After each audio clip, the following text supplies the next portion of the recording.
सभी दोस्त live class में जुड़ेंगे, चाहे आप कक्षा 9वीं में हो, 10वीं में हो, 11वीं में हो या 12वीं में हो। सभी दोस्त कक्षा 9 से लेकर 12वीं तक के सभी लाइव क्लास में जुड़ जाइए। दोस्तों, आज का टॉपिक लेने वाले हैं हिंदी पद्य साहित्य का इतिहास, भक्तिकाल एवं आधुनिक काल। दोस्तों, यहाँ से प्रश्न पूछे जाते हैं परीक्षा में, वस्तुनिष्ठ प्रश्न भी पूछे जाएंगे और यहाँ से विशेषताएं भी पूछी जाएगी, परिभाषा भी पूछी जाएगी, कवि और उनकी रचनाएं भी पूछी जाएगी। तो दोस्तों, एक ही वीडियो में ये अपनी जो क्लास अभी लाइव चल रही है, ये आप सभी लोगों के लिए, सभी बच्चों के लिए महा मैराथन क्लास होगी। दोस्तों, ये वीडियो अपना होगा, बड़ा होगा, क्योंकि इस वीडियो में मैं हिंदी पद्य साहित्य का जो इतिहास है, भक्तिकाल एवं आधुनिक काल, इससे बनने वाले सभी प्रश्न बताऊंगा आपको किस प्रकार से प्रश्न बनेंगे।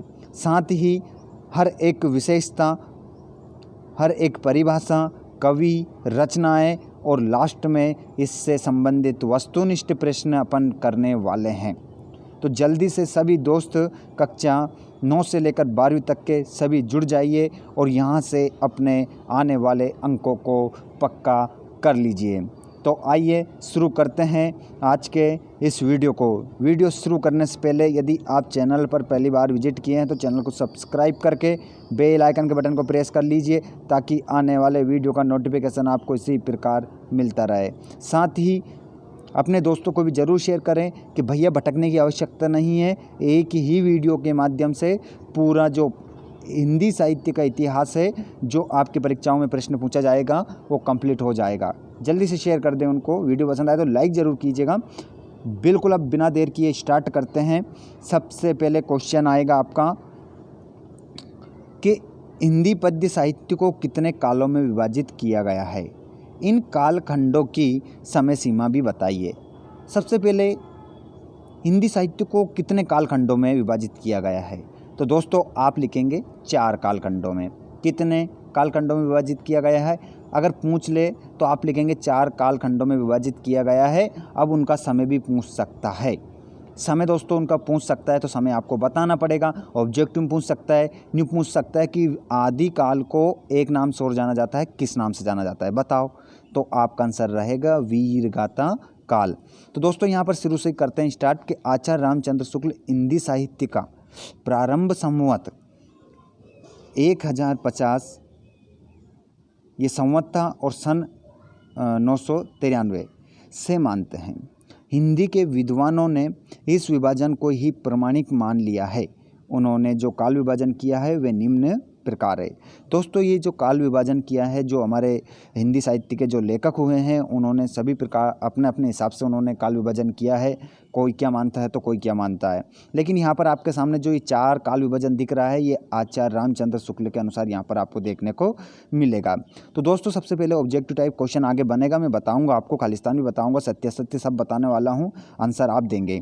आदिकाल, आदिकाल को क्या कहते हैं दोस्तों? दूसरा नाम है आदिकाल का वीरगाथा काल भी आदिकाल को कहते हैं। तो इसकी शुरुआत मानी जाती है दोस्तों सन 993 ईस्वी से सन 1318 ईस्वी तक, वीरगाथा काल दोस्तों। तो यहाँ पर दोस्तों वीरगाथा काल मतलब वीर, कितने वीर लड़े? 993 वीर लड़े। ठीक है, कितनों से लड़े? तो 1318 लोगों से लड़े। ऐसे ट्रिक से आपको याद रखना है कि भैया ये लोग कैसे थे? वीर थे। तो 993 वीर लड़े, कितने लोगों से? 1318 से। तो मतलब यूँ कह सकते हैं कि 1393 से शुरू हुआ था और ख़त्म कब हुआ? 1318 को। उसके बाद में दोस्तों भक्तिकाल आ जाता है, जिसमें भक्तिकाल के सूरदास, आपने नाम सुना होगा, कबीरदास, रैदास, मीराबाई, तुलसीदास, ये सभी कवि भक्तिकाल में आते हैं। तो इस भक्तिकाल को दूसरे नाम से भी जाना जाता है पूर्व मध्य काल, पूर्व मध्य काल नाम से भी जाना जाता है। तो इसकी शुरुआत कब से मानी जाती है दोस्तों? तो भक्तिकाल की 1318 ईस्वी से सन 1643 ईस्वी तक माना जाता है। तो दोस्तों इसको ट्रिक से कैसे याद रखेंगे कि भैया जो भक्तिकाल में जो कुल कवि हुए हैं कितने हुए? 1318 हुए हैं। 1318 तो याद रखने की आवश्यकता नहीं है, क्योंकि आदिकाल आपका कहाँ खत्म हुआ था? 1318 को खत्म हुआ था। तो इसको तो याद रखने की आवश्यकता नहीं पड़ेगी आपको। तो याद आपको क्या रखना है? 1643। तो दोस्तों 1643 भक्त हुए थे। भक्ति काल में कितने भक्त हुए? 1643। ऐसे ट्रिक से आप याद रखेंगे तो आपको हमेशा याद रहेगा और परीक्षा में पूछे जाने वाले हैं ये प्रश्न। अब दोस्तों बात करेंगे अपन रीतिकाल की। 4 काल विभाजन किया गया है आचार्य रामचंद्र शुक्ल ने। पहला हो गया आदिकाल, जिसको वीरगाथा काल भी कहते हैं। भक्ति काल हो गया, पूर्व मध्य काल इसे कहते हैं, और रीतिकाल को कहते हैं उत्तर मध्य काल। रीतिकाल को उत्तर मध्य काल भी कहते हैं दोस्तों, और इसकी शुरुआत मानी जाती है 1643 से 1843 ईस्वी तक। तो दोस्तों यहाँ पर कहने का तात्पर्य ये है कि भैया ये 1643 में शुरू हुआ था और 2 साल तक ये चला, तो 2 साल तक चला, ठीक है। तो कहाँ तक पहुँचेगा? 1843 ईस्वी तक ये चला। तो रीतिकाल, रीति दोस्तों, रीति कितने साल की थी? 2 साल की। कितने साल की? 2 साल की, सॉरी 200 साल की, ठीक है, माफ़ कीजिएगा। ऐसे याद रख लेना आप। कितने का अंतर है? 16 और 18 में कितने का अंतर है? 2 का। कितने का? 2 का। तो 2 प्लस कर देंगे आप तो आपका यहाँ पर पहुँच जाओगे आप 18, ठीक है। तो इस प्रकार आप याद रख लेना, 2 का अंतर है आपका, माफ़ कीजिएगा वो निकल गया था। तो रीतिकाल को अपन उत्तर मध्य काल भी कहते हैं। इसकी शुरुआत हुई है 1643 ईस्वी से, तो 1843 ईस्वी तक ये चला। उसके बाद में दोस्तों चौथा काल आ गया आपका, कौन सा? आधुनिक काल। दोस्तों कौन सा काल आया? आधुनिक काल आया। तो आधुनिक काल को समझिएगा दोस्तों। आधुनिक काल 1843 ईस्वी से शुरू हुआ, जो अभी तक चल रहा है, ठीक है। उसके बाद में निरंतर चल रहा है, मतलब इसमें भी आधुनिक काल में नई कविता, द्विवेदी युग, भारतेंदु युग, सब इसमें आ जाएगा दोस्तों, पढ़ेंगे। चलिए तो अब यहाँ पर क्वेश्चन कर लेते हैं कि भक्ति काल में भक्ति के कौन कौन से रूप थे। तो दोस्तों भक्ति काल में भक्ति के 2 रूप थे। भक्ति काल में भक्ति के कितने रूप थे? 2 रूप थे। पहला रूप था निर्गुण भक्ति। पहला रूप था कौन सा? निर्गुण भक्ति। दूसरा था सगुण भक्ति। ये 2 रूप थे, ठीक है। आप याद रखना, भक्ति काल में भक्ति के 2 रूप थे, निर्गुण भक्ति, सगुण भक्ति। उसके बाद में क्वेश्चन देखिएगा कि भक्ति काल की काव्य धाराओं का विभाजन करते हुए उनके एक एक प्रतिनिधि कवि का नाम लिखिए। तो दोस्तों भक्ति काल के 2 धाराओं में विभाजित किया गया है, एक तो निर्गुण भक्ति काव्य धारा, एक सगुण भक्ति काव्य धारा। दोस्तों निर्गुण भक्ति काव्य धारा क्या होती है? चलिए नीचे बता देता हूँ आपको, अच्छे से स्पष्ट कर दूंगा इसको मैं कि निर्गुण भक्ति धारा दोस्तों क्या होती है, आइए देखते हैं। यहाँ पर हमने लिखा है कि निर्गुण भक्ति धारा की 2 शाखाएं हैं, ठीक है, ज्ञान मार्गी शाखा और प्रेम मार्गी भक्ति शाखा। तो दोस्तों ये निर्गुण क्या होती है? जो भगवान में विश्वास नहीं रखते हैं। निर्गुण का मतलब क्या होता है? जो भगवान में विश्वास नहीं रखते हैं उन्हें निर्गुण भक्ति शाखा में रखा गया है। और इसकी भी 2 शाखाएं होती है, ज्ञान मार्गी शाखा और एक प्रेम मार्गी शाखा। तो ज्ञान मार्गी शाखा के प्रतिनिधि जो कवि हैं वो कबीरदास है। कबीरदास ने ज्ञान को ही महत्व दिया है। किसको महत्व दिया दोस्तों? ज्ञान को महत्व किसने दिया भैया? कबीरदास जी ने दिया है। और प्रेम को महत्व किसने दिया? तो जायसी ने दिया। मलिक मोहम्मद जायसी इनका पूरा नाम है, मलिक मोहम्मद जायसी, जिन्होंने पद्मावत महाकाव्य लिखा है, ठीक है। और कबीरदास जी ने भी अपनी बहुत सारी रचनाएं लिखी हैं, साकी, शबद, रमेनी, बीजक, ठीक है। उसके बीजक में ही सभी ये भाग पड़े हुए हैं। दूसरा देखिए बच्चों, सगुण भक्ति की 2 शाखाएं हैं। सगुण भक्ति की भी 2 शाखाएं हैं बच्चों, जिसका पहला नाम है राम भक्ति शाखा। तो राम भक्ति शाखा के प्रतिनिधि कवि तुलसीदास जी कहे जाते हैं, और दूसरी शाखा है कृष्ण भक्ति शाखा। इसके प्रतिनिधि कवि आपके सूरदास जी माने जाते हैं, ठीक है। तुलसीदास, सूरदास, जो सूरदास है इन्होंने महाकाव्य लिखा है, आप सभी को पता होगा, कमेंट करके बताइए तुलसीदास जी ने कौन सा महाकाव्य लिखा। मैं देखना चाहूँगा कितने दोस्त हमारे कमेंट करके बताएंगे कि तुलसीदास ने कौन सा महाकाव्य लिखा। चलिए आगे बात कर लेते हैं कि भक्ति काल की प्रमुख विशेषताओं का उल्लेख कीजिए। भैया क्वेश्चन आ जाएगा कि भक्ति काल की विशेषता बताइए।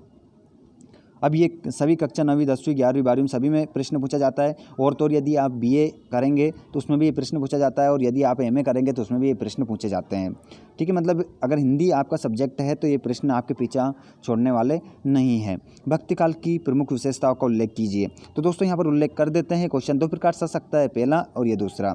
तो यहाँ पर देख लेते हैं कि भक्ति काल की प्रमुख विशेषताएँ निम्न प्रकार है।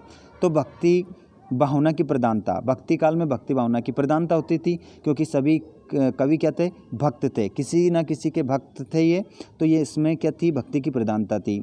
दूसरा देखते हैं, किसी भी राजा के दरबार में आश्रय प्राप्त न करना। दोस्तों इसका मतलब होता है कि जो भक्ति काल के जो कवि थे वो किसी भी राजा के दरबार में नहीं रहते थे।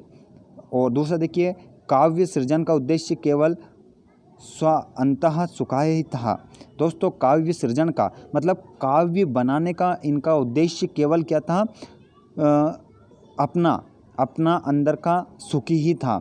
ठीक है, अंदर क्या करते थे, शांति, अंदर अपने अंतरात्मा को क्या करना चाहते थे, तृप्त करना चाहते थे, शांति प्रदान करना चाहते थे।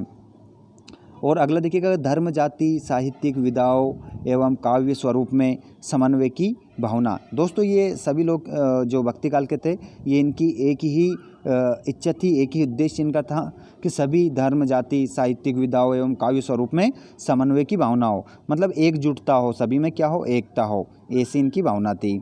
उसके बाद में अगला देखिएगा, काव्य सौंदर्य के कला एवं भाव पक्ष दोनों का सफलतापूर्वक निर्वाह किया इन्होंने, और जीवन को आदर्श प्रदान, यथार्थता से जोड़ा दोस्तों इन्होंने क्या करा है कि जीवन को आदर्श प्रदान मतलब जो वर्तमान में चल रहा है उससे उन्होंने जोड़कर चले हैं। अगला देखिएगा कि कवि द्वारा अपने इष्ट के प्रति पूर्ण समर्पण के भाव की अभिव्यक्ति इस काल के दो प्रमुख कवि सूरदास तथा तुलसीदास हैं। दोस्तों सातवां पॉइंट भी आप समझ सकते हैं यहाँ पर कि कवि द्वारा अपने इष्ट के प्रति पूर्ण समर्पण के भाव की अभिव्यक्ति, मतलब यहाँ के जो कवि थे, भक्ति काल के जो कवि थे, वो जिस भी देवता को अपना इष्ट मानते थे उनके प्रति पूर्ण समर्पण भाव की अभिव्यक्ति करते थे।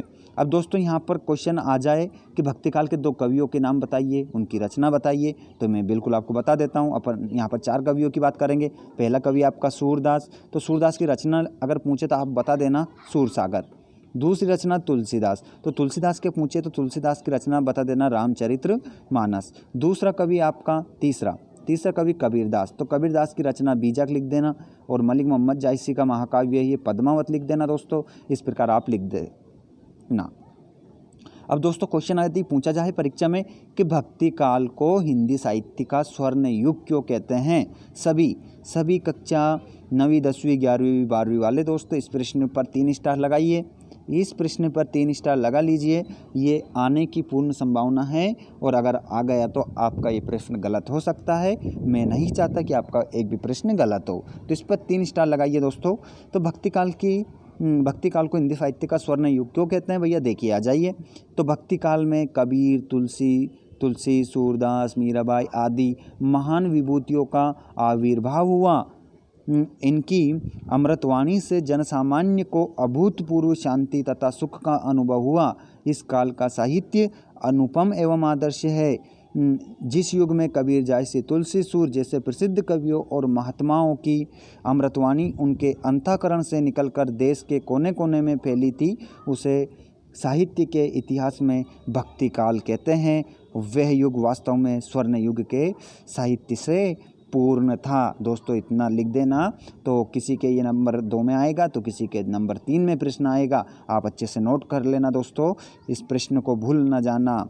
ये पूरा PDF दोस्तों मैं आपको टेलीग्राम पर भेज दूंगा। टेलीग्राम की लिंक आपको डिस्क्रिप्शन में दी हुई है, अच्छे से उसको डाउनलोड कर लो, टेलीग्राम को ज्वाइन कर लो, और वहाँ से इस PDF को आप डाउनलोड कर लेना, अच्छे से पढ़ लेना। ओके, चलिए आगे बढ़ जाते हैं दोस्तों कि निर्गुण भक्ति काव्य की प्रमुख विशेषता लिखिए।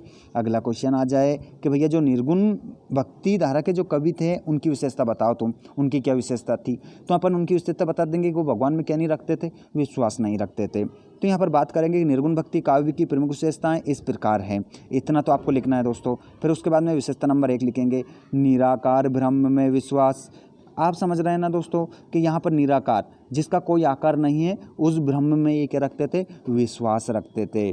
और गुरु का विशेष महत्व, जो गुरु रहता था ना, गुरु जैसे कि आजकल अपन गुरु नहीं बनाते हैं, कोई किसी ने राधा स्वामी को बना रखा है, तो किसी ने रामपाल को बना रखा है, ऐसे जो गुरु बना लेते हैं ना, तो गुरु को विशेष महत्व देते थे इस धारा के कवि, निर्गुण भक्ति के कवि। गुरु का विशेष स्थान रहता था इनके जीवन में। और तीसरा ये कहते थे कि माया से सावधान रहने का संदेश। ये इस युग के कवि, इस धारा के कवि माया से कहते थे कि माया से क्या रहना चाहिए, सावधान रहना चाहिए, ऐसा संदेश ये देते थे। और विरह भाव की प्रधानता, इनकी जो शाखा है, निर्गुण भक्ति शाखा, इसमें विरह, विरह मतलब दोस्तों दुख की भाव की प्रधानता, मतलब किसी से क्या हो जाते थे, ये अलग हो जाता था, अलग हो जाते थे तो दुख की भाव की प्रधानता इनके काव्य में देखने को मिलती है।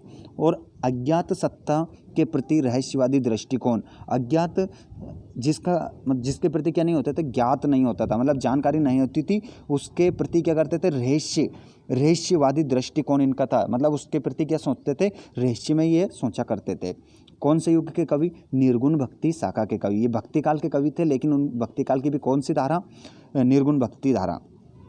चलिए दोस्तों, अब देखेंगे अपन यहाँ पर, अब अपन ने निर्गुण की बात कर ली, अब अपन ज्ञान मार्गी भक्ति शाखा की बात कर लेते हैं। दोस्तों महामैराथन क्लास चल रही है, सभी दोस्तों जितने भी हमारे लाइव क्लास में जुड़ रहे हैं वे सभी अच्छे नंबर लेना है तो पूरी क्लास को देखिएगा, अच्छे नंबर लेना है दोस्तों तो पूरी क्लास को देखिएगा। महामैराथन क्लास पहली बार हमारे इस चैनल पर हम ले रहे हैं आप सभी दोस्तों के लिए, ताकि आपका एक भी प्रश्न गलत नहीं होना चाहिए मेरे साथियों।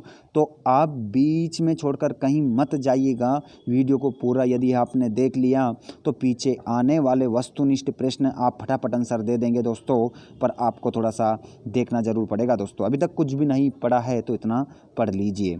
चलिए, ज्ञान मार्गी भक्ति शाखा की प्रमुख विशेषताएँ, तो दोस्तों यहाँ पर देखेंगे ज्ञान मार्गी। अब दोस्तों यहाँ पर ऐसे कवि की बात कर रहे हैं जो ज्ञान को ही महत्व देते थे, तो यहाँ पर बात करते हैं ज्ञान मार्गी भक्ति शाखा की प्रमुख विशेषताएं इस प्रकार है। पहली बात कर लेते हैं अपन, निराकार ब्रह्म में विश्वास। देखिए निर्गुण दोस्तों और ज्ञान मार्गी और अपने जो कौन से कवि होते हैं, कबीरदास जी ने ज्ञान को महत्व दिया है और अपने जायसी ने किसको दिया, प्रेम को। तो इन दोनों में ही निराकार ब्रह्म में विश्वास रखते थे। तो इसमें देखिए ज्ञान मार्गी शाखा के जो कवि थे ये किस में विश्वास रखते थे, निराकार ब्रह्म में, जो दिखाई नहीं देता है, जिसका कोई आकार नहीं होता है, उसमें इन्होंने विश्वास रखा है। और देखिए यहाँ पर बात कर सकते हैं तो गुरु के महत्व का बखान, इन्होंने सिर्फ गुरु के महत्व का ही बखान किया है, मतलब बताया है। और अंधविश्वासों तथा आडंबरों का इन्होंने क्या किया है दोस्तों, विरोध किया है। अब ये अंधविश्वास तथा आडंबर क्या होता है, तो ये नहीं कहते थे कि आप सुबह शाम ये क्या है, अगरबत्ती लगाना, दीपक लगाना, ढोलक बजाना, मंजीरे बजाना, ये क्या है, ये सब ढकोसले है, ये आडंबर है, ऐसा नहीं करना चाहिए। अंधविश्वास इनको ही इन्होंने कहा है, यही अंधविश्वास व आडंबर इन्होंने कहा है। इन सभी का इन्होंने क्या किया दोस्तों, विरोध किया है। समझ आ रहा होगा ना आप सभी को, कमेंट करिएगा कि आ रहा है समझ में, जो बिल्कुल हम समझा रहे हैं। बिल्कुल आज आपको एक एक पॉइंट समझाया जाएगा दोस्तों, ताकि आपका कोई प्रश्न गलत ना हो। यदि आप इस वीडियो को पूरा सुन भी लेंगे तो आपको हमेशा के लिए प्रश्न याद रहेंगे। तो दोस्तों यहाँ पर अगला पॉइंट है इनका कि हिंदू मुस्लिम एकता पर बल। तो ये इनकी प्रमुख विशेषता जो है दोस्तों, वो प्रमुख विशेषता क्या है कि ये हिंदू और मुस्लिम को एक करने पर हमेशा बल देते रहे। कौन से, भक्ति काल के प्रेम मार्गी शाखा के जो कवि हैं वे हिंदू मुस्लिम की एकता पर बल देते रहे हैं। उसके बाद देखिएगा दोस्तों पांचवा, छुआछूत, जातिवाद एवं सांप्रदायिकता का विरोध। दोस्तों ये छुआछूत क्या होता है, मतलब कि ये नीच जाति का है तो इसको मत छुओ, इससे दूर रहो, इसके पास नहीं जाना है, इसके घर का पानी नहीं पीना है, इसके घर का खाना नहीं खाना है, इसके हाथ से ये वस्तु नहीं लेना है, ऐसे ये छुआछूत होता है दोस्तों। तो इन्होंने इसका क्या किया है, विरोध करा है। छुआछूत मतलब जातिवाद, ठीक है। एवं सांप्रदायिकता, ये बड़े संप्रदाय का है, ये छोटे संप्रदाय का है, ये नीच जाति का है, ये उच्च जाति का है, तो इन सभी का इन्होंने क्या किया है, विरोध किया है दोस्तों। उसके बाद में अगली बात करेंगे हम, काव्य के द्वारा आशावादी संदेश देना। अपनी कविताओं के माध्यम से इन्होंने क्या करा है दोस्तों, आशावादी संदेश इन्होंने दिया है। और मुक्तक काव्य रचना की इन्होंने, किसी के बंधन में बंधकर इन्होंने काव्य रचना नहीं की है, बिल्कुल मुक्त प्रकार से इन्होंने रचना की है। और सद्दुकड़ी भाषा का इन्होंने प्रयोग किया है। कौन से दोस्तों, सद्दुकड़ी भाषा। अब बहुत सारे दोस्त हमारे कमेंट करेंगे कि सद्दुकड़ी क्या होता है, तो सद्दुकड़ी मैं बता देता हूँ, जो कहीं एक भाषाओं से मिलकर नहीं बनती है, कई भाषाओं से मिलकर जो भाषा बनती है उसे हम सद्दुकड़ी भाषा कहते हैं, या मिश्रित भाषा भी अपन कह सकते हैं। ओके, चलिए दोस्तों अगला क्वेश्चन। अभी अपन ने बात करी थी ज्ञान मार्गी, अब अपन बात करेंगे प्रेम मार्गी शाखा के कवि। तो दोस्तों यहाँ पर प्रेम मार्गी भक्ति शाखा के प्रमुख जो कवि हैं उनकी जो विशेषताएं, इस युग की जो विशेषताएं है कि प्रेम मार्गी भक्ति शाखा की प्रमुख विशेषताएं इस प्रकार है। दोस्तों विशेषताएं क्या है देखते हैं। देखिएगा दोस्तों यहाँ पर कि प्रेम के माध्यम से परमात्मा से साक्षात्कार। तो दोस्तों यहाँ पर ये क्या कहते थे कि भैया प्रेम का संबंध जोड़ लो किसी भी व्यक्ति से, वो आपको परमात्मा के दर्शन करवा देगा। मतलब कहने का तात्पर्य ये है कि किसी भी व्यक्ति से आप तो क्या करो, प्रेम से रहो उसके साथ और प्रेम से वार्तालाप करो, बातचीत करो, आपको ईश्वर की प्राप्ति हो जाएगी। ये चाहते थे ये इस युग के कवि। मतलब भक्ति काल के कवि हैं, लेकिन शाखा अलग अलग है ना, उसमें 2 शाखा है भक्ति काल की। प्रेम एक तो सगुण एक निर्गुण, तो निर्गुण की 2 है, फिर एक सगुण की 2 है। तो ऐसे अपन पढ़ रहे हैं, आपको समझ में आ गया होगा, आप बना लेना वहाँ पर, ठीक है। नहीं आया तो कमेंट करके बताइएगा। दूसरा देखिएगा दोस्तों कि लौकिक वर्णन के द्वारा अलौकिक का संदेश। देखिए यहाँ पर मतलब लौकिक मतलब यहाँ के लोगों को शिक्षा दी उन्होंने, लेकिन किस लोक को सुधारने के लिए, परलोक को। अलौकिक मतलब यहाँ पर धरती पर रहकर स्वर्ग प्राप्ति का उन्होंने क्या बताया, रास्ता बताया। और उसके बाद में हिंदू प्रेम कथाओं का मसनवी शैली में इन्होंने क्या कराया, चित्रण कराया है। उसके बाद में हिंदू मुस्लिम एकता पर बल दिया, ये तो आपने उसमें भी देख लिया था। और रेशिवाद का सरस अंकन और अवधी भाषा एवं प्रबंध शैली इन्होंने प्रयोग किया है। अवधी भाषा में इन्होंने अपनी रचनाओं को लिखा है, ब्रज में भी लिखा है, सदुकड़ी में भी लिखा है, ठीक है। इस प्रकार आगे देखिएगा दोस्तों कि नायक की जीवात्मा तथा नायिका को परमात्मा चित्रित करना। अब जो ये थे क्या करते थे, प्रेम करने वाले को ही उसमें ही ईश्वर ये देखते थे। तो दोस्तों इन्होंने जो नायक है ना, मतलब जो हीरो को क्या कहा इन्होंने, जीवात्मा, जीव की आत्मा, तथा नायिका को क्या कहा इन्होंने, परमात्मा कहा है। विचित्रित करना मतलब कहना दोस्तों इन्होंने बताया है। जीवात्मा किसे कहा, परीक्षा में पूछ लेगा कि नायक को, प्रेम मार्ग के जो शाखा के कवि उन्होंने नायक को क्या कहा है, तो जीवात्मा कहा है। और नायिका को क्या कहा है, तो परमात्मा कहा है। ऐसे क्वेश्चन बन जाएगा दोस्तों। अब अगला क्वेश्चन भी देखेंगे कि कृष्ण भक्ति काव्य की प्रमुख विशेषताओं का उल्लेख कीजिए। दोस्तों बहुत ही शानदार वीडियो आज का आपके लिए होने वाला है। महा मैराथन क्लास यदि आपने देख ली तो पूरा का पूरा जो आपका डाउट है, एक एक डाउट आपका क्लियर हो जाएगा। और यहाँ से जितने भी ऑब्जेक्टिव टाइप आपके प्रश्न आएंगे, एक भी गलत नहीं जाएगा। और यदि यहाँ से एक भी प्रश्न बाहर चला जाए तो कमेंट करके मुझे बता देना कि ये प्रश्न बाहर चला गया, और एक भी ऑब्जेक्टिव आपका गलत चला जाए। लेकिन पूरा शुरू से लेकर आखिरी तक इस वीडियो को एक बार ज़रूर देख लेना दोस्तों।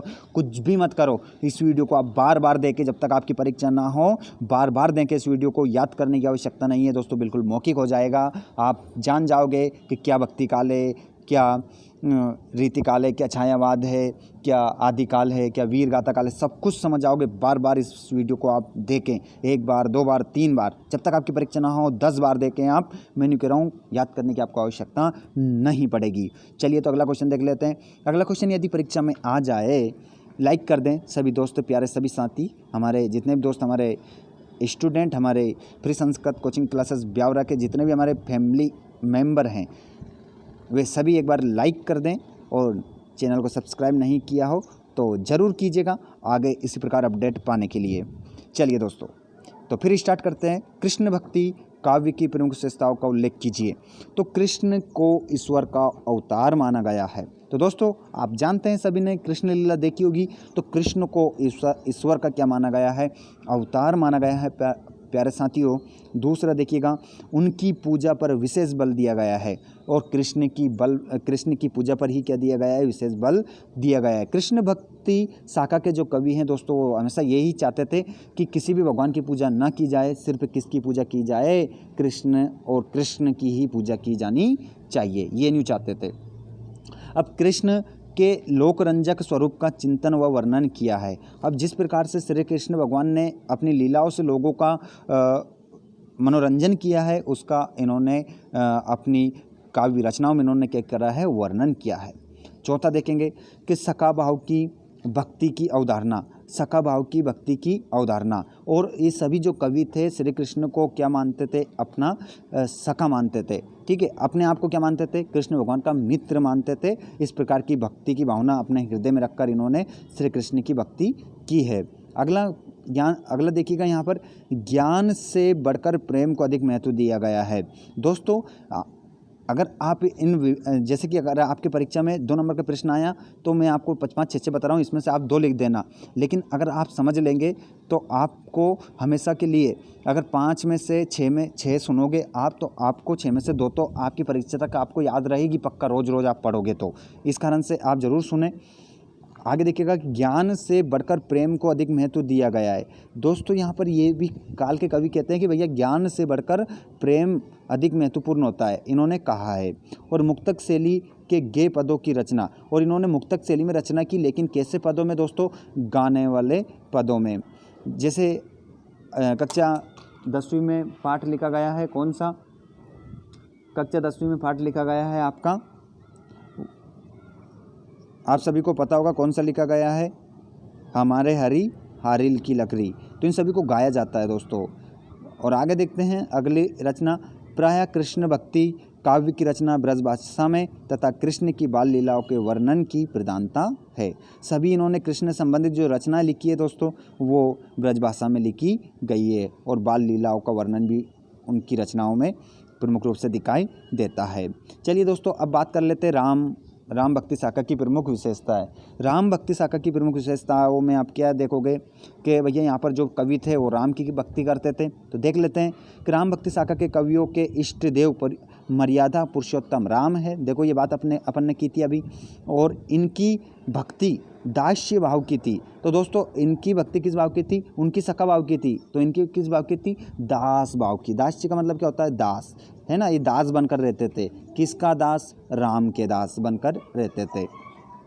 इस शाखा के काव्य में राम के लोक रक्षक, दोस्तों कृष्ण भगवान को लोक रंजक और राम को लोक रक्षक रूप का चित्रण हुआ है। ठीक है, समझ में आया आप सभी को? लोक रंजक और लोक रक्षक। लोक का मतलब होता है संसार, और रक्षक मतलब रक्षा करने वाला। तो संसार की रक्षा करने वाले के रूप में इनका चित्रण किया गया है। और कृष्ण का किस रूप में किया गया दोस्तों? लोक रंजक, मतलब लोगों का मनोरंजन करने के रूप में। और राम भक्त कवियों के समन्वय पर जोर देकर लोक मंगल का विधान करने का प्रयत्न किया गया है। और इस शाखा के कवियों ने प्रबंध तथा मुक्तक काव्यों की रचना की है। दोस्तों इसके जो कवि हुए हैं उन्होंने प्रबंध काव्य और एवं मुक्तक काव्य की रचना इन्होंने की है। चलिए आगे बात कर लेते हैं दोस्तों कि भक्ति काल के काव्य की 2 विशेषताएं लिखकर 2 कवियों के नाम लिखिए। दोस्तों यदि ऐसा प्रश्न आ जाए तो भक्ति काल की अपन विशेषता लिख लेते हैं और उनके कवि भी अपन यहाँ पर देख लेंगे। प्रश्न एक भी बाहर नहीं जाने दूंगा दोस्तों यहाँ से। यदि आप पूरा वीडियो को देखेंगे और विश्वास रखेंगे तो आपके ज़रूर पूरे में से पूरे नंबर आएंगे। ये मैं आपको आशा दिलाता हूँ, ये मैं आपको विश्वास दिलाता हूँ। यदि आप एक बार इस वीडियो को पूरा देखोगे, बार बार देखोगे, तो परीक्षा में ज़रूर सफल होगे, अच्छे अंक आप प्राप्त करोगे। भक्ति काल के कवियों ने साकार एवं निराकार ब्रह्म की उपासना से संबंधित कविताएं लिखी है। और इस काल की 2 कविताओं में समाज और आध्यात्मिकता और सदाचार की प्रेरणा दी गई है। अब इस काल के 2 कवि और उनकी रचनाएं देख लेते हैं। दोस्तों तुलसीदास की रचना रामचरितमानस विनय पत्रिका, और तथा मीराबाई की रचना देख लो राग गोविंद और राग सोटा के पद। इस प्रकार राग गोविंद और राग सोटा के पद हो चुका है। अब देखिए दोस्तों यहाँ पर भक्ति काल के 2 कवि 2 रचनाएं देख लेते हैं। और भी तुलसीदास की वो अपन ने बात कर ली है। सूरदास की देख लो सूर सागर, सूर सरावली। और उसी प्रकार भक्ति काल की 2 विशेषता आप फिर देख सकते हैं कि भक्ति भाव से उत्प्रेत काव्य गुरु की महिमा का वर्णन किया गया है। रामचरितमानस लिखा है किसने? तुलसीदास ने। कामायनी लिखा है जयशंकर प्रसाद ने। चलिए आगे देख सकते हैं दोस्तों, यहाँ पर दोस्तों महाकाव्य की बात हो रही थी। जयशंकर प्रसाद आपके भक्ति काल के कवि नहीं हैं, ये छायावाद के कवि हैं, लेकिन आपके रामचरितमानस जो लिखा है तुलसीदास वो जरूर हैं। चलिए दोस्तों बात करते हैं भक्ति काल का मूल उद्देश्य क्या था। तो दोस्तों यहाँ पर मैं आपको बता देता हूँ कि भक्ति काल का भैया मूल उद्देश्य क्या था, उसको नोट करेंगे सभी दोस्त। अपनी पेन और कॉपी उठा लें, उसमें नोट कर लीजिए। तो भक्ति काल का मूल उद्देश्य था, भक्ति काल का मूल उद्देश्य लोकहित, मतलब लोगों का संसार का भला, निराश तथा हताश जन सामान्य को ईश्वर की भक्ति का संबल देकर उसमें आशा तथा विश्वास का संचार किया गया है। भक्तिकालीन काव्य में जीवन के प्रति आशावादी संदेश विद्यमान है। ओके दोस्तों, ये इतना हो चुका है।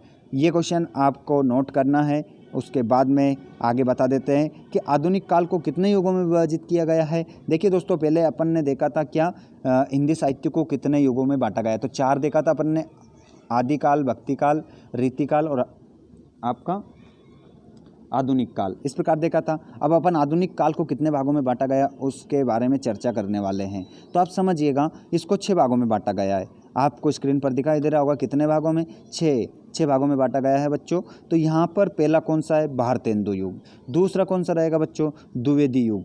तीसरा छायावादी युग। चौथा प्रगतिवादी युग। और 5वां प्रयोगवादी और नई कविता। तो दोस्तों, यहाँ पर मैं आपको बिल्कुल एक ट्रिक के माध्यम से बताऊंगा और अच्छे से आपको दिलासा दिलाता हूँ और आई होप आपको अच्छे से समझ भी आएगा। ठीक है, मैं एक ट्रिक से आपको बताऊंगा यहाँ पर। तो दोस्तों, भारतेंदु युग जो नाम रखा गया है, भारतेंदु हरिश्चंद्र के नाम पर रखा गया है। इनका नाम पहले हरिश्चंद्र था, भारतेंदु की उपाधि इनको वहाँ के लोगों ने दे दी थी, इसलिए इनका नाम बन गया था, विशेषण लगाया था इनके आगे, लेकिन अब वो संज्ञा बनकर रह गया है। भारतेंदु हरिश्चंद्र इनका नाम बन गया है, भारतेंदु युग नाम इनके नाम पर ही रखा गया है। दोस्तों, इनके युग की शुरुआत मानी जाती है, इनका जन्म हुआ था 1850 में। भारतेंदु हरिश्चंद्र का जन्म कब हुआ था, 1850 से। तो दोस्तों, ये युग की शुरुआत मानी जाती है 1850 से लेकर 1900 तक। ठीक है बच्चों, तो और ये मात्र 35 वर्ष जिए हैं भारतेंदु हरिश्चंद्र। आगे बात कर लेंगे दोस्तों जब इनकी बात आएगी। तो अभी आप इतना ही लिखिए कि 6 भागों में बांटा गया भैया। तो पहला आपका भारतेंदु युग है, भारतेंदु हरिश्चंद्र इसके नाम पर रखा गया है। और इनका जो युग की शुरुआत मानी जाती है, इनके जन्म सन से ही मानी जाती है। इनका जन्म सन हुआ 1850 में और इनकी मृत्यु हुई 1885 में। तो लेकिन इस युग को इनके साथियों ने चलाया आगे तक, कहाँ तक, 1900 तक। 1900 तक, 1850 से कहाँ तक चला, 1900 तक। फिर महावीर प्रसाद द्विवेदी जी आ गए भैया इनके बाद। तो उन्होंने इस युग को चलाया, मतलब दूसरा युग स्टार्ट हो गया। अब ये द्विवेदी युग किसके नाम पर पड़ा, द्विवेदी युग जो नाम पड़ा है, महावीर प्रसाद द्विवेदी युग के नाम पर पड़ा। लेकिन इस युग को और ज़्यादा आगे तक लेकर गए हैं कौन, अयोध्या सिंह उपाध्याय हरिऔध।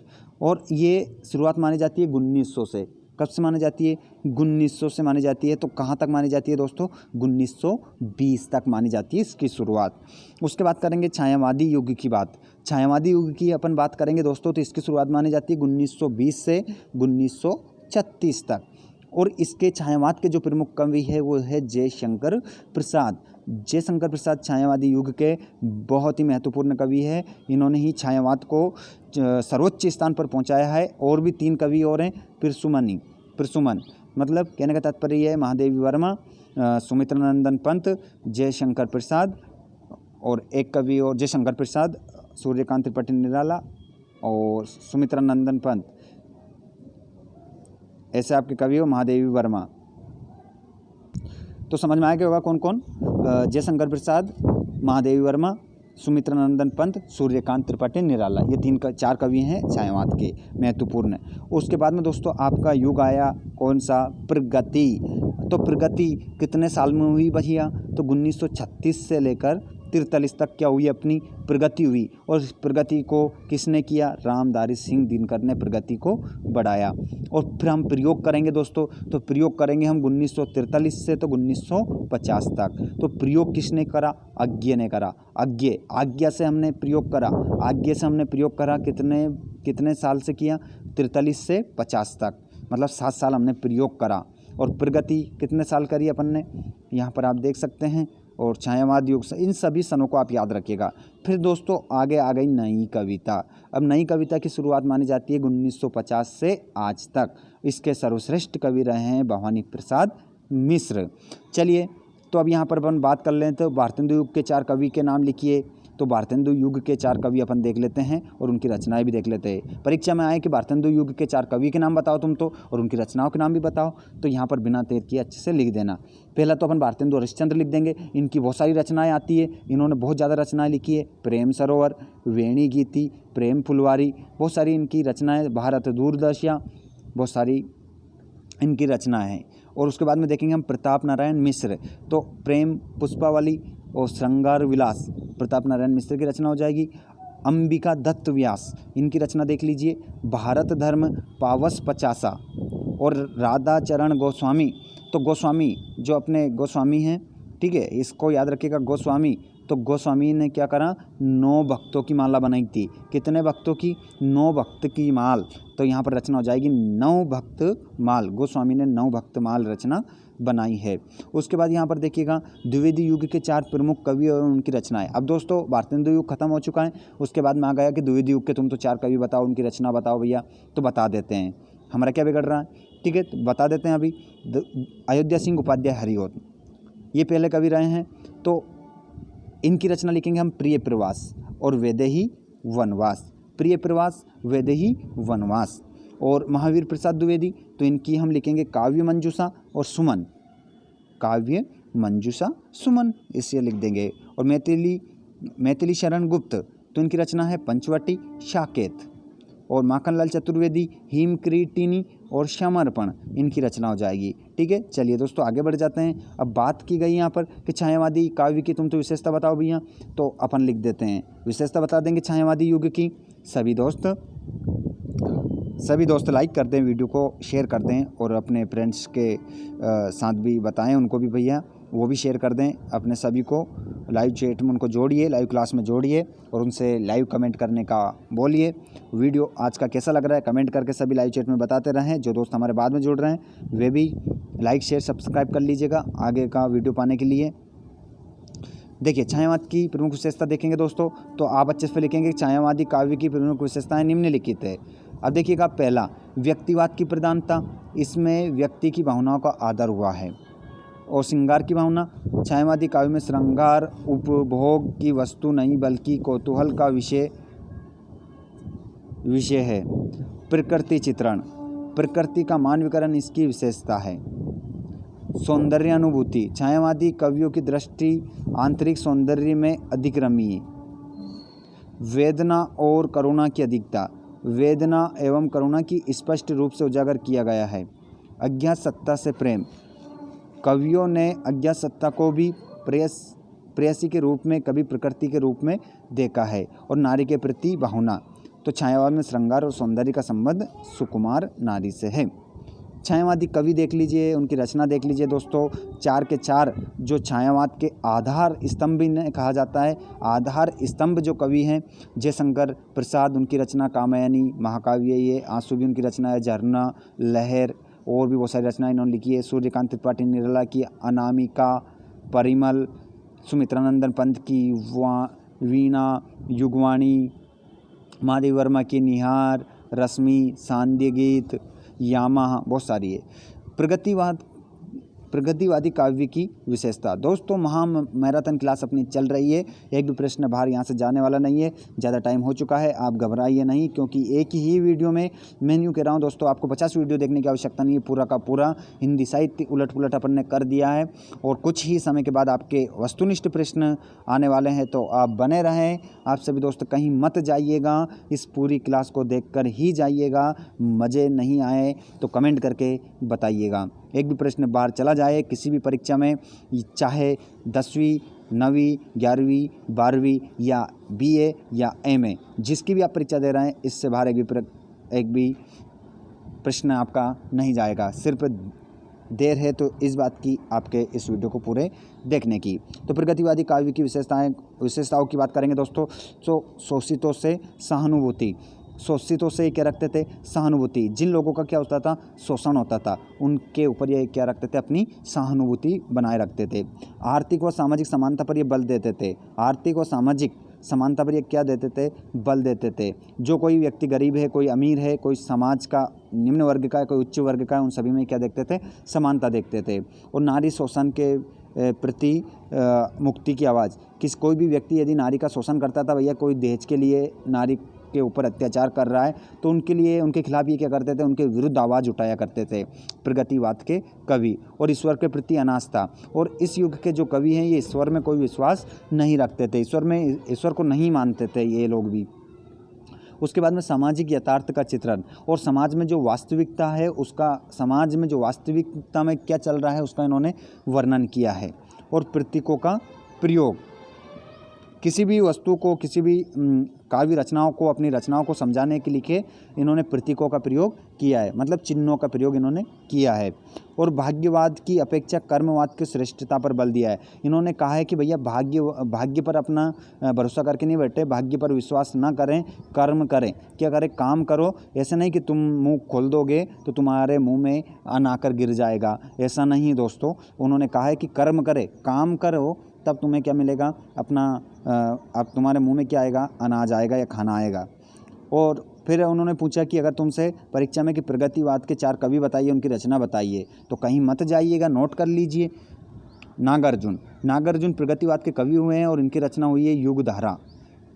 तो नागार्जुन भैया, नाग का अर्जुन तो भैया जो युग की धारा है, युग की धारा में मिलता है। नाग का अर्जुन तो हर कहीं नहीं मिलता है। ऐसे ट्रिक से याद रखें।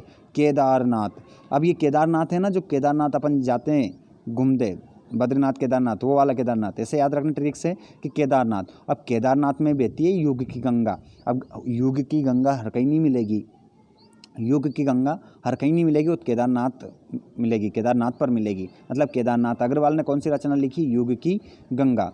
अगला देखिएगा, शिव मंगल सिंह सुमन इन्होंने रचना लिखी हिल्लोल। तो भैया शिव मंगल सुमन, सु मतलब अच्छा मन, सुमन अच्छा मन, जिसका मन अच्छा होता है उसके मन में तो आती है हिलोल। ऐसे याद रखना है, ठीक है। तो जैसे याद आए प्रगतिवादी कवि, तो भैया प्रगतिवाद में तो सुमन है, शिव मंगल सिंह सुमन, और सुमन मतलब हिलोलाई मन में। त्रिलोचन भैया, त्रिलोचन किसे कहते हैं? शंकर भगवान को कहते हैं त्रिलोचन। तो त्रिलोचन तो कहाँ रहते हैं? आकाश में रहते हैं। लेकिन नहीं, अपन आकाश से कहाँ ले आए उनको? धरती पर ले आए। तो उनकी रचना, त्रिलोचन की रचना क्या है? धरती। ये ट्रिक से मैं आपको बता रहा हूँ ताकि आपको थोड़ा याद रहे, स्मरण रहे परीक्षा में। दोस्तों परीक्षा आपकी होने वाली है 18 तारीख 17 तारीख से आपकी परीक्षाएं स्टार्ट है। सभी कक्षा 9वीं और 11वीं के भी टाइम टेबल आएंगे तो आपको अवगत कराया जाएगा। सभी चैनल को सब्सक्राइब करके रख लीजिए। मैराथन क्लास हमारी समाप्त होने ही वाली है कुछ ही समय के पश्चात, अभी और चलेगी कुछ मिनट और। चलिए देखिएगा, प्रयोगवादी 23 क्वेश्चन आपके कंप्लीट करवा दिए मैं क्वेश्चन के रूप में आपको बता रहा हूँ। ऑब्जेक्टिव टाइप भी पीछे बताने वाला हूँ। प्रयोगवादी काव्य की विशेषता संक्षेप में बताइए प्रयोगवाद की। तो यहाँ पर प्रयोगवाद की विशेषता देख लेते हैं। तो नवीन उपमानों का इन्होंने प्रयोग किया है भैया, और प्रेम की भावनाओं का खुला चित्रण करा है। जो ये कवि थे, प्रेम की भावनाओं का क्या करते थे? खुला चित्रण कर देते थे। और बुद्धि की इसमें क्या रखी? इन्होंने प्रधानता रखी है, और निराशावाद की प्रधानता है, और अहंकार की भावना का समावेश इस समय की कविता में हुआ है, और मुक्त छंदों का चयन किया गया है। इनकी कविताओं में जो छंद है वो मुक्तक छंद का प्रयोग इन्होंने किया है। तो यहाँ पर बात कर लेते हैं इस युग के कवि, प्रयोगवादी कवि। सबसे पहले तो अज्ञे का नाम ले लेते हैं अपन। अज्ञे, तो अज्ञे की जो रचना है हरी घास पर क्षण भर। मुक्तिबोध, चांद का मुंह टेढ़ा। भैया मुक्ति किससे हो गई? कि चांद का मुंह टेढ़ा था तो उसकी क्या हो गई? मुक्ति हो गई। तो मुक्ति से मुक्तिबोध बन जाएगा, और चांद का मुंह टेढ़ा। धर्मवीर भारती, तो धर्मवीर भारती की जो रचना है, धर्मवीर कैसे थे? अंधे थे। कैसे थे? अंधे थे। तो भैया अंधायुग क्या बन जाएगी? अंधायुग। सर्वेश्वर दयाल सक्सेना, तो इनकी रचना हो जाएगी बांस के पुल। इस प्रकार आप याद रख सकते हैं। अब अपनी बात आ चुकी है दोस्तों नई कविता का सन कब से माना जाता है? तो 1950 से अब तक माना जाता है इसका समय काल। तो इसकी विशेषता की बात कर लेते हैं दोस्तों। विशेषता में पहली विशेषता देखिएगा, नई कविता की प्रमुख विशेषता निम्नलिखित है कि लघु मानववाद की प्रतिष्ठा। इसमें क्या रही है? लघु मानववाद की प्रतिष्ठा रही है, और प्रयोगों में क्या रही है? नवीनता रही है। दोस्तों इन्होंने जो भी प्रयोग किए हैं, क्योंकि नई कविता है ना, तो ये तो नए प्रयोग करेंगे भैया। और क्षणवाद को महत्व, जीवन के प्रत्येक क्षण को महत्वपूर्ण माना है। दोस्तों इन्होंने क्षणवाद को महत्वपूर्ण इस प्रकार माना है, ये अपने जीवन के एक एक क्षण को क्या मानते थे? महत्वपूर्ण मानते थे। उसके बाद में अनुभूतियों का वास्तविक चित्रण इन्होंने किया है। कुंठा, संत्रास, मृत्युबोध, इनका मनोवैज्ञानिक ढंग से चित्रण किया गया है। बिंब, नए बिंबों की खोज की, और व्यंग प्रधान रचनाएं। दोस्तों इन्होंने ऐसी रचनाएं की है जिसमें क्या किया गया है? व्यंग किया गया है। चलिए नई कविता के प्रमुख कवि देख लीजिए। नई कविता के में आपको जल्दी ही वस्तुनिष्ठ प्रश्न आ चुके हैं आपके। तैयार हो जाइए सभी दोस्त, जितने भी दोस्त हमारे जुड़ रहे हैं सभी तैयार हो जाइए। अब आ चुके हैं आपके वस्तुनिष्ठ प्रश्न। पहले उससे पहले अपन नई कविता के कवि देख लेते हैं और उनकी रचना देख लेते हैं। उसके बाद मैं आपको बताने वाला हूँ क्या दोस्तों, बहुत ही धमाकेदार वस्तुनिष्ठ प्रश्न जो अभी तक अपन ने पढ़ा है वहीं से आपके वस्तुनिष्ठ प्रश्न बनने वाले हैं। तो पहले नई कविता के कवि और उनकी रचना देख लीजिए। भवानी प्रसाद मिश्र। जब बच्चों भवानी आती है तो सन्नाटा छा जाता है, सन्नाटा छा जाता है, तभी क्या गाओ, गीत गाओ। तो गीत से बन जाएगा गीत फरोश और भवानी से बन जाएगा भवानी प्रसाद मिश्र। अगला कवि देखिए कुंवर नारायण। कुंवर नारायण, कुंवर कुंवर कुंवर तो किस में फंस गया था, चक्रव्यूह में फंस गया था। लेकिन वास्तव में चक्रव्यूह में फंसा था क्यों, अभिमन्यु फंसा था, अभिमन्यु फंसा था। लेकिन यहाँ तो कुंवर फंस गया, मतलब कुंवर ने आमने सामने फंस गया था। किसके, चक्रव्यूह के आमने सामने कौन फंस गया था, कुंवर नारायण। ऐसे याद रख लेना नई कविता के कवि को। दुष्यंत कुमार। दुष्यंत कुमार भैया, दुष्यंत जो दुष्यंत होते हैं वो तो सूर्य का स्वागत करते हैं। जो दुष्यंत होते हैं वो क्या करते हैं, सूर्य का स्वागत। और आवाज़ों के घेरे में, अब किसी का स्वागत करेंगे तो आवाज़ तो निकलेगी ना, नहीं तो बिना आवाज़ के कैसे स्वागत होगा। तो आवाज़ों के घेरे, आवाज़ों के घेरे में सूर्य का स्वागत किया था। किसने, दुष्यंत कुमार ने। ठीक है, इस प्रकार। चलिए अब बात करेंगे प्यारे साथियों, यहाँ पर एक और नरेश मेहता। वन पाखी सुनो, वन पाखी सुनो तुम क्या मनाओ, उत्सव मनाओ। क्या मनाओ, उत्सव मनाओ। तो इस प्रकार आपके सभी मैंने पद्य साहित्य का इतिहास पूरा कंप्लीट आपको करवा दिया। भक्ति काल, आधुनिक काल। आधुनिक काल को 6 भागों में बांटा गया है, नाम बता दिए हैं। और आपके जो प्रमुख रूप से हिंदी साहित्य का वर्गीकरण किया गया है, 4 रूप में किया गया है, मैंने नाम भी आपको बता दिए। चलिए अब देखते हैं यहाँ पर दोस्तों, आप सभी मुझे प्यारे सभी दोस्त मेरे सभी कमेंट कर करके मुझे बताएंगे, राइट आंसर भी मैं आपको बताऊंगा। भक्ति काल की समय सीमा मानी गई है, जल्दी से राइट आंसर सभी मुझे बताएंगे। भक्ति काल की समय सीमा कब से कब तक मानी गई है, जल्दी से आप सभी मुझे राइट आंसर बताएं कि भक्ति काल की समय सीमा कब से कब तक मानी गई है।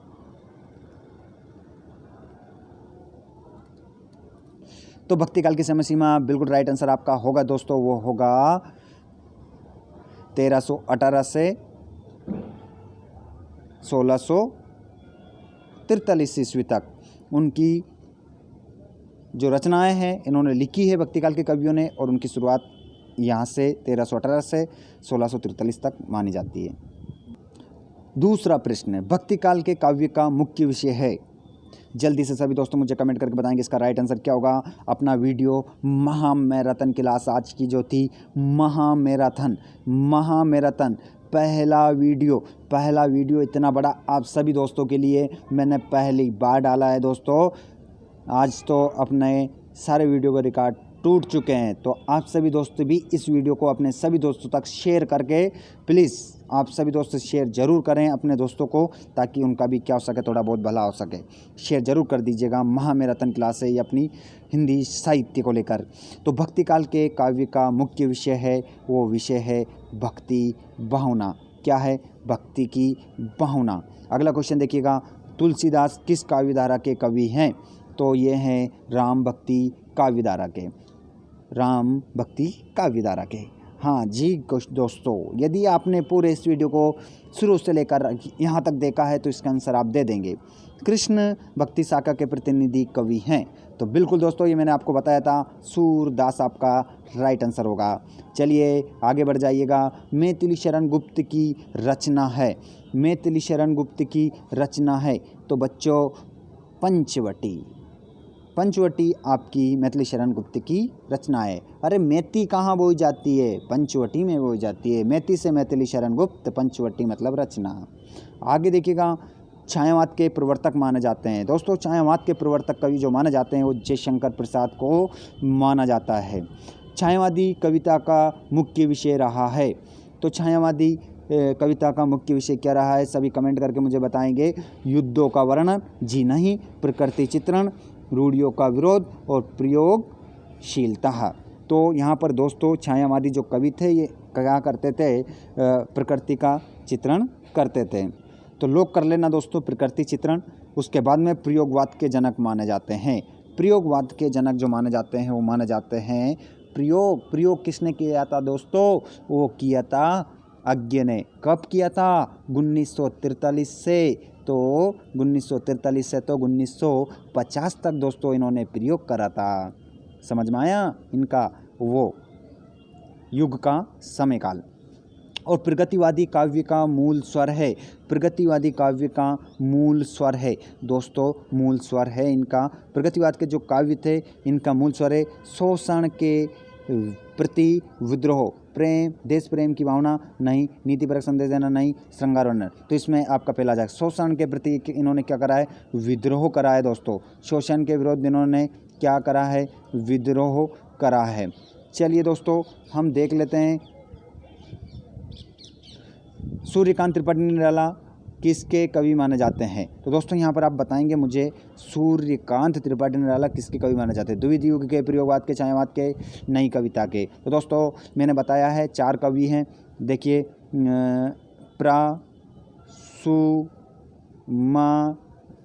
ये ट्रिक है, प्रसुमनी, ये प्रसुमनी, प्र से प्रसाद, सु से सूर्यकांत त्रिपाठी निराला, माँ से महादेवी वर्मा और नी से निराला।